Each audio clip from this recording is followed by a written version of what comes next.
O Senhor esteja convosco. Ele está no meio de nós. Proclamação do Evangelho de Jesus Cristo segundo Marcos. Glória a vós, Senhor. Naquele tempo, Herodes tinha mandado prender João e colocá-lo acorrentado na prisão. Fez isso por causa de Herodíades, mulher do seu irmão Filipe, com quem se tinha casado. João dizia a Herodes: não te é permitido ficar com a mulher do teu irmão. Por isso Herodíades odiava e queria matá-lo, mas não podia. Com efeito, Herodes tinha medo de João, pois sabia que ele era justo e santo, e por isso o protegia. Gostava de ouvi-lo, embora ficasse embaraçado quando o escutava. Finalmente chegou o dia oportuno. Era o aniversário de Herodes. E ele fez um grande banquete para os grandes da corte, os oficiais e os cidadãos importantes da Galileia. A filha de Herodíades entrou e dançou, agradando a Herodes e seus convidados. Então o rei disse à moça: pede-me o que quiseres e eu te darei. Ele jurou dizendo: eu te darei qualquer coisa que me pedires, ainda que seja metade do meu reino. Ela saiu e perguntou à mãe: o que vou pedir? A mãe respondeu: a cabeça de João Batista. E voltando depressa para junto do rei, pediu: quero que me des agora num prato a cabeça de João Batista. O rei ficou muito triste, mas não pôde recusar. Ele tinha feito o juramento diante dos convidados. Imediatamente, o rei mandou que um soldado fosse buscar a cabeça de João. O soldado saiu, degolou-o na prisão, trouxe a cabeça num prato e deu à moça. Ela a entregou à sua mãe. Ao saber disso, os discípulos de João foram lá, levaram o cadáver e o sepultaram. Palavra da salvação. Glória a vós, Senhor.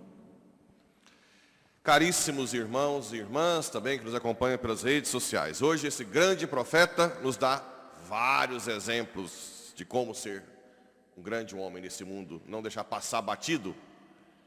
Bem, na leitura de Jeremias, fala do chamado de Jeremias, e aqui a gente vê alguns aspectos para ser profeta. Vamos, põe a roupa e o cinto, levanta-te e comunica-lhes tudo o que eu te mandar dizer. Não tenhas medo. O profeta fala em nome de Deus. Ele não pode falar em nome de si mesmo. Uma das coisas que pode acontecer muito aqui, que já aconteceu na outra paróquia, é muita gente querer vincular o que eu falo, que incomoda, comigo mesmo. E nós vamos trabalhar formações para que vocês entendam que o que eu falo não é meu, é da igreja, é de Deus. Certo? Isso é um dos aspectos que os leigos têm que ajudar muito. Quando forem aí pelo comércio, aquele padre fala umas coisas da cabeça dele. Não, está aqui, ó. Se fosse da cabeça dele, eu não ouviria. Mas isso é o que a igreja pede. Então, uma das coisas que o profeta tem que fazer é falar em nome de Deus. Eu não posso inventar. Eu não posso inventar. Ontem mesmo alguém me criticou, ele vai ficar bravo. Porque eu falei que não tem problema tomar uma cervejinha. Porque tem jovens que vão começar a beber, porque o senhor falou isso. Eu falei o que a igreja diz. É pecado a intemperança. Intemperança. Agora, se você não sabe beber, se você sempre bebe e entorna o caldo, você tem que parar. É uma fraqueza sua. Concorda? Começou a beber, não para. Ah, todo dia tem minha cervejinha. Está errado. Final de semana eu entorno. Está errado. Larga a família para ir beber. Está errado. Agora, o meu pai e minha mãe sempre bebeu sobriamente. Eu nunca falei para eles pararem. Isso não sou eu. Isso é a igreja. Eu não posso chegar aqui e inventar um pecado. Por exemplo, eu sou otorrino, médico otorrino, atendi por muitos anos. Eu atendia câncer de laringe, boca, garganta, pulmão às vezes, o tempo inteiro de quem fumava. Eu detesto cigarro, né? Detesto, porque era câncer, câncer, câncer. Está na cara. A igreja não fala que é pecado. Fala que se for ser... Claro, a gente já sabe hoje que o negócio é tão ruim, né? Mas no catecismo da igreja, eu não posso chegar assim, o senhor está pecando com um homem de 80 anos que está fumando. Eu vou falar, olha, isso faz muito mal. Isso vai te matar. Né? Mas eu não posso falar que está pecando, porque a igreja não fala. Por mais que eu odeie o cigarro. Então, eu não posso pregar o que a igreja não prega. Vocês entendem isso, não? Então, eu não estou aqui para falar o que eu quero, o que eu penso. Até porque, pelas perseguições que eu já sofri, se eu tivesse falado algo que fosse meu, já estava meio que na berlinda, né? Então, só falo o que a igreja, e se eu errar, ou se alguém interpretar errado, eu tenho que vir aqui corrigir. Por isso que quando aqui tem gente que faz programa de rádio. Cuidado, programa de rádio, você só fala o que você tem certeza. Porque depois você não consegue voltar atrás. Mesmo que você fale na rádio depois, ou aqui nas redes sociais, muita gente não vai ouvir de novo. Não é verdade? Então, não tenhas medo. Não tenhas medo. Com efeito, eu te transformarei hoje numa cidade fortificada. Existe uma transformação na nossa vida, não para falar sem medo. Mas se Deus me transforma, como é que Ele me transforma se eu não rezo? Não é verdade? Eu tenho que rezar. Eu tenho que vir na missa. Eu tenho que adorar. Tenho que rezar o rosário. Tenho que pedir para Deus o tempo inteiro me mudar. Senão eu não vou ter força. Eu não vou ter coragem de enfrentar os grandões desse mundo. Porque é Deus que me transforma. É Deus que me muda. É Deus que fez Jeremias. É Deus que fez João Batista. Eu te colocarei como muro diante dos reis de Judá, os príncipes, dos sacerdotes. Eles farão guerra contra ti, mas não prevalecerão, porque eu estou contigo. Neste mundo parece que nós estamos sempre perdendo, mas nós já vencemos, né? Uma mãe que reza pelo filho que usa droga e que nunca melhora, ela já venceu se ela for perseverante, mesmo que ela morra sem ver.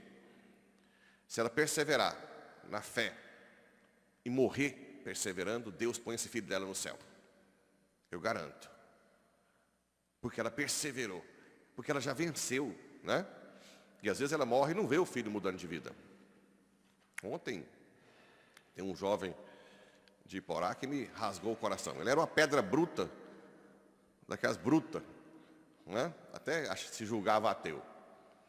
Aí foi se convertendo. Eu rezava, dava carinho, vinha. Depois virou acólito. Ontem ele mandou uns áudios que eu fiquei assim, padre, que estranho, agora eu estou rezando. Eu fico preocupado com as almas do purgatório. Eu não preocupava com essas coisas. Ontem eu fiquei na igreja das 9 ao meio-dia. Falei, nossa, né? Isso é normal? Preocupar. Ele é um dos que, ele é bem sincero com tudo que ele fala. Ele olhou um dia para mim e falou assim, cara, eu nunca pensei que ia chorar por causa de um padre. Eu nunca imaginei que ia chorar por causa de um padre. Isso para mim não existe. Muito sincero. Então você vai vendo a transformação dele com o Espírito Santo. E geralmente, esses jovens, que eram muito de um lado, é como um pêndulo. Quando você pega um pêndulo e leva muito contrário, quando você solta o pêndulo, o que acontece? Ele vai para o outro lado com a maior força, não é? Enquanto tem gente que amassa barro na igreja por décadas e não muda. Não tem esse, o pêndulo parado? Hã? Às vezes é até melhor ficar ruim um pouco mais, para depois não ficar no meio do caminho, na tibieza. Aquelas pessoas que estão na igreja e não aloia, não sobe, fica sempre quieto. Ciúminho, invejinha, meu espaço. Quem que pôs essa vela aqui no altar? Eu que ponho. A vida inteira. Quem que abriu a porta da capela? Eu não ouvi nada de ninguém, viu? Estou contando o que acontece lá na Índia. Lá na Índia.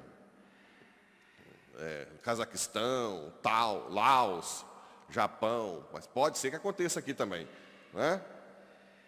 Eu é que faço isso. Quem pediu para mim? Então existe gente que fica a vida inteira desse jeito, patinando, não voa, o pêndulo parado, passa 10 anos, 20 anos, 30 anos. E esses, Maria Madalena, eu tenho um quadro Maria Madalena lá na minha casa, na sala, porque para mim é o exemplo de cristão. Pecadora, miserável, mas que apaixonou por Jesus, depois passou na frente dos apóstolos. Por isso que ela é apóstola dos apóstolos, apóstola apostolorum. Seguiu Jesus até lá na cruz, ficou com ele, foi a primeira a acordar de madrugada, viu que estava lá ressuscitado, avisou os apóstolos. Aquela que era mais miserável foi a que mais amou, deixou os apóstolos no chinelo. Hoje deve ter um galardão enorme, né, no céu. Então, geralmente as pessoas que eram muito afastadas, elas não ficam no banho-maria. Os neoconvertidos já chegam e aí dá ciúme naqueles que estão lá de 20 anos, né? Abrindo a janela, aí entra um aqui que faz umas coisas. Quem que é esse que chegou aí? Quem que é essa? Né? Ah, como eu detesto. Tomara que isso nem chegue nos meus ouvidos. Venham para cá, pode fazer tudo que vocês quiserem, né? Quem quiser se converter, pode ajudar. A igreja é sempre uma alegria. Bem, e no Evangelho? Nós temos aí uma coisa terrível. Uma menininha dança na frente de Herodes. E a mãe, que é rancorosa, porque ele falou que não era permitido casar com a mulher do irmão, não tem medo de falar com os grandões. Não é verdade? Não tem medo. E ela ficou rancorosa. Quem tem rancor, sofre. Onde você estiver, você carrega o rancor. Você pode ir para Maldivas, você pode ir para Dubai, e o seu rancor vai com você. Não tem jeito. Você vai se corroendo, né? Destruindo você mesmo. Herodíades, vendo naquele momento, pede algo terrível. Simplesmente degolar, né?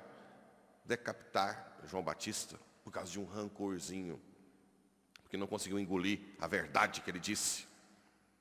Olha como é que são as coisas. Como que um rancor que você não trabalha pode te levar a uma grande perdição. Quem podia imaginar que Herodíades mandou decapitar o maior profeta de todos os tempos?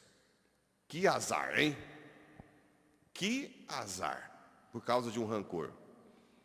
E depois, além da mágoa, uma coisa que a gente tem que ter cuidado é a palavra de Herodes.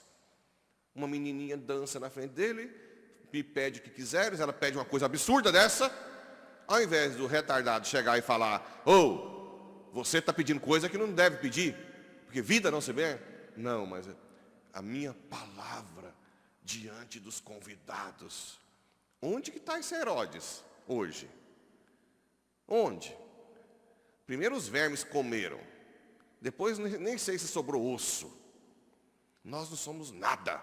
Que palavra o quê? Você acha que você, quando erra, quando faz algo, olha, eu não deveria ter feito aquilo, me perdoe, porque eu não sou nada, eu sou miserável, eu sou pequeno. O único que é por si mesmo é Deus. Por isso que o nome que Deus deu a Moisés, qual que foi? Qual foi o nome que Deus deu a Moisés? Para falar para o povo? Javé, né? Yavé. O que quer dizer Javé? Eu sou aquele que é. Nós não somos aquilo que somos. Nós somos o que Deus fez nós sermos. Ele é por si só. Ele sim tem uma palavra firme. Agora, se eu errar, não, olha, eu fiz o programa de rádio, mas eu errei. Mas não fica bem para um padre se corrigir. Como assim? Vai lá, correndo, e se corrija. Você é um nada por si só. Nós temos que trabalhar na nossa mente que nós somos criaturas. Tudo nosso é relativo. Nós não temos essa grandiosidade de Herodes. Olha o que Herodes fez. Ele ainda respeitava São João Batista. Tinha um certo respeito, mas por causa da sua palavra. Uma menininha que dançou, mata o maior profeta dos tempos. Vocês têm noção aonde chega a nossa soberba e nosso orgulho? Nós temos que fazer esse trabalho.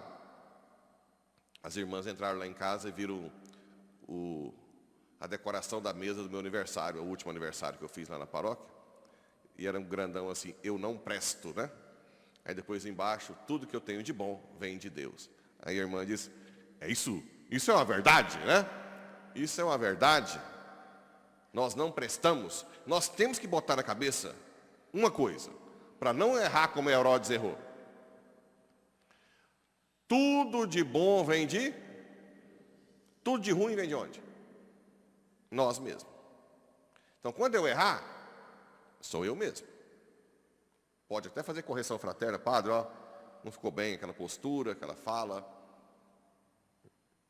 Como ontem alguém tentou, né? Não tem problema.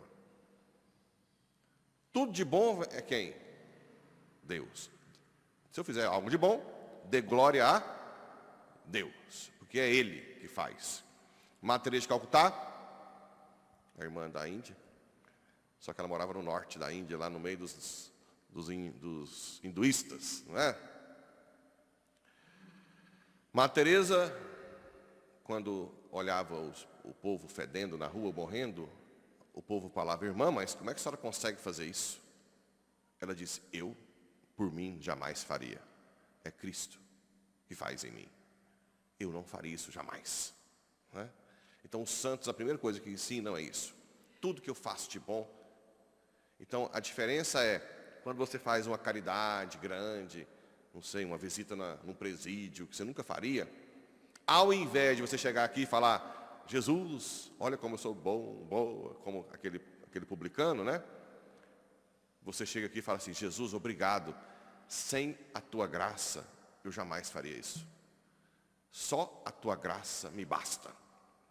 Continua me dando a graça para eu ser perseverante. Mas o fato é que João Batista foi decapitado pela verdade. A verdade de que não pode um adultério. Nós não podemos ter medo. Por causa disso, nós estamos celebrando João Batista 2 vezes por ano em toda a terra. Até a volta de Jesus. Quem lembra de Herodes?